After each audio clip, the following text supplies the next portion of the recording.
12 जून 2025 का दिन भारतीय विमान इतिहास में एक भयावह दिन के रूप में दर्ज हो गया है। ये एयर इंडिया की फ्लाइट VT-ANB अहमदाबाद से लंदन गेटविक के लिए उड़ान भरते ही हादसे का शिकार हो गई। इस हादसे में 260 लोगों की दर्दनाक मौत हो गई, जिनमें 229 यात्री, 12 क्रू मेंबर और 19 आम नागरिक शामिल थे। दुर्घटना स्थल पर एक मंजर ऐसा था जिसे बयां करना आसान नहीं माना जा सकता। विमान जलकर खाक हो चुका था, आसपास की इमारतें राख हो चुकी थीं और लोगों की चीख पुकार ने शहर को हिला दिया। अब इस भयानक दुर्घटना की प्रारंभिक जांच रिपोर्ट सामने आई है, जिसे भारत की विमान दुर्घटना जांच ब्यूरो यानी AIB ने जारी किया है। इस रिपोर्ट में कई चौंकाने वाले तथ्य सामने आए हैं, जिसने न सिर्फ विशेषज्ञों को बल्कि आम नागरिकों को भी हैरान कर दिया है। जांच में ये सामने आया कि विमान टेक ऑफ के तुरंत बाद जरूरी ऊंचाई तक पहुंच चुका था, लेकिन इसके बाद जो हुआ उसने सभी को झकझोर दिया। रिपोर्ट के अनुसार फ्लाइट ने दोपहर 1:39 पर अहमदाबाद एयरपोर्ट से टेक ऑफ किया।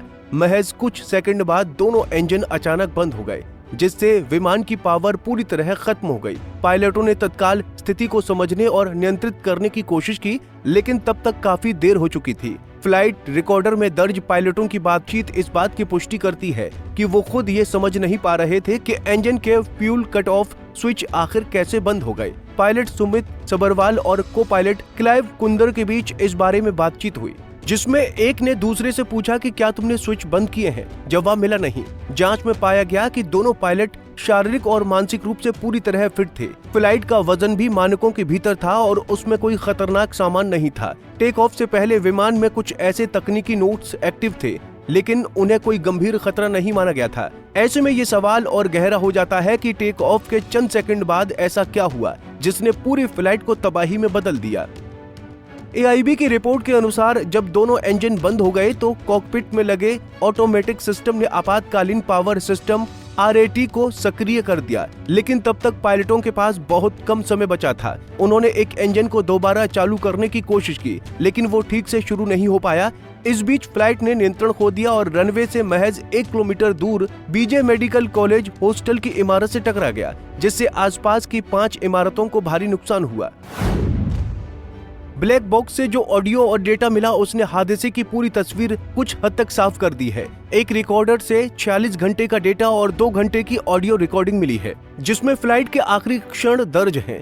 दूसरा रिकॉर्डर बुरी तरह टूट गया, जिससे उसकी जानकारी नहीं मिल सकी। फ्लाइट की अंतिम कॉल 8:09 पर दर्ज हुई, जब पायलट ने मेडे की आपातकालीन कॉल दी। इस जांच में न केवल भारतीय विशेषज्ञ बल्कि अमेरिका, ब्रिटेन, कनाडा और पुर्तगाल के विशेषज्ञ भी शामिल रहे, क्योंकि ये विमान बोइंग 787-8 ड्रीम लाइनर था, जिसमें GE जेनेक्स 1B इंजन लगे थे।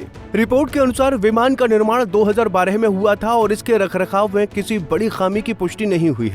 इसका मतलब ये है कि तकनीकी दृष्टि से विमान उड़ान के लिए तैयार था। इस हादसे से देश भर में विमानन सुरक्षा को लेकर गंभीर सवाल उठने लगे हैं, खासकर जब कोई बड़ा मैकेनिकल फेलियर रिपोर्ट नहीं हुआ। तो इंजन के फ्यूल टेक ऑफ स्विच अचानक कैसे बंद हो गए? क्या ये पायलट की अचानक से हुई कोई गलती थी या कॉकपिट के सिस्टम में किसी तरह की तकनीकी गड़बड़ी? इस पर फिलहाल जांच जारी है, लेकिन प्रारंभिक रिपोर्ट ने ये साफ कर दिया है कि हादसा एक अप्रत्याशित श्रृंखला का परिणाम था, जिसमें मानव और तकनीकी दोनों की भूमिकाएं गहराई से जांच के दायरे में हैं। यह हादसा इस बात की भी चेतावनी है कि आधुनिक विमानों में भी अगर एक छोटी सी चूक हो जाए तो उसका परिणाम कितना भयावह हो सकता है।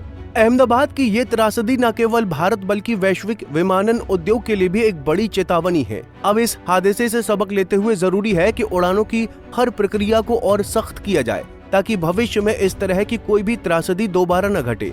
वर्तमान में पीड़ित परिवारों को मुआवजा देने की प्रक्रिया जारी है। साथ ही केंद्र सरकार और एयर इंडिया दोनों ने हादसे में मारे गए लोगों को श्रद्धांजलि अर्पित की है, लेकिन इस हादसे ने जो दर्द और सवाल छोड़े हैं उनका जवाब अभी बाकी है। Bureau report, Punjab Kesari TV. हमसे जुड़े रहने के लिए हमारे YouTube चैनल को सब्सक्राइब करें और नई वीडियो की नोटिफिकेशन के लिए बेल आइकॉन को दबाएं।